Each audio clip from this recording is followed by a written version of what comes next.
बिस्मिल्लाहिर्रहमानिर्रहीम। अस्सलाम वालेकुम। हज़रत शेख अब्दुल कादिर जिलानी रहमतुल्लाह अलैह जिस कदर नफ्स कशी करते, शैतान उसी शिद्दत से आप रहमतुल्लाह अलैह के ताक़ुब में लगा रहता। शैतानी मकर फ़रेब के बारे में हज़रत गौसल आज़म ने अपने मुशाहिदात में बयान करते हुए फ़रमाया, शयातीन हैबतनाक सूरतों में मुसल्लह होकर कतार दर कतार मेरे सामने आए और मुझ पर आग फेंकते। मैं अपने खुदा की पनाह मांगता और फिर ताइदे गैबी से वो आग बुझ जाती। एक बार एक नहायत बदसूरत शख्स मेरे पास आया। उसके जिस्म से बदबू आ रही थी। मैंने उसे बंदा खुदा समझकर अपनी नापसंदीदगी का इजहार नहीं किया और ना उसका वजूद मेरे लिए नाकाबिले बर्दाश्त था। अब्दुल कादिर मार्फत के शहनशाह होते हुए तुम इस वीराने में कहाँ भटक रहे हो?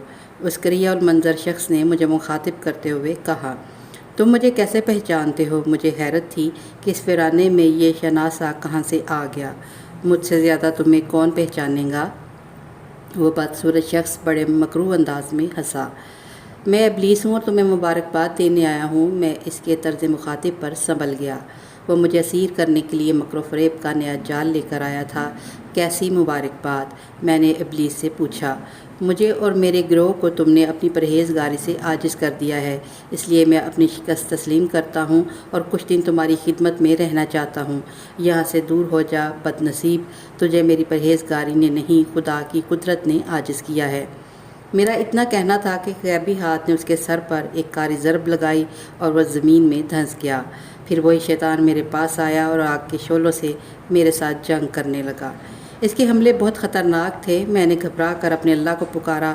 यकायक इस वीराने में एक शाहसवार नमूदार हुआ। उसने तलवार मेरी तरफ बढ़ाई, जिसे देखते ही शैतान भाग खड़ा हुआ।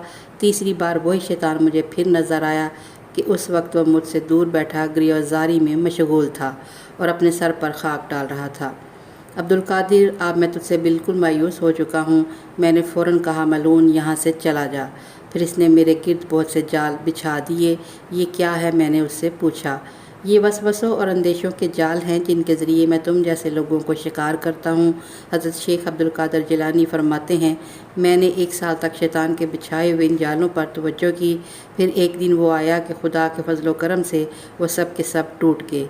इसके बाद मुझ पर मेरा नफ्स ज़ाहिर किया गया। मैंने देखा कि अभी उसके अमराज बाकी हैं, इसकी ख्वाहिशात ज़िंदा हैं और इसका शैतान सरकश है।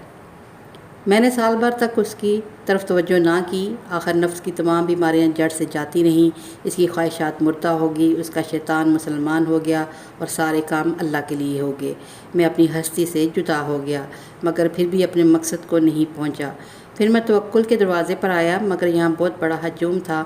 मैं इस हजूम को चीर कर निकल गया। फिर मैं शुक्र के दरवाज़े पर आया, यहाँ भी बहुत बड़ा हजूम था, मगर मैं तेज़ी से गुज़रता हुआ अंदर चला गया। फिर मैं मुशाहदे के दरवाज़े पर आया, यहाँ भी वही हजूम था। बड़ी कशाकश के बाद अंदर दाखिल हुआ और आखिर में फ़िक्र के दरवाज़े पर आया तो उसे खाली पाया। मैं इसमें बड़ी आसानी के साथ दाखिल हो गया। फिर जब अंदर पहुँचा तो वहाँ वह सारी चीज़ें मौजूद थी जिन्हें मैं तर्क कर चुका था। यहाँ मुझे एक बहुत बड़े ख़जाने की फतूहात मैसर आईं। रूहानी इज़्ज़त, हकीकी गना और सच्ची आज़ादी मिली।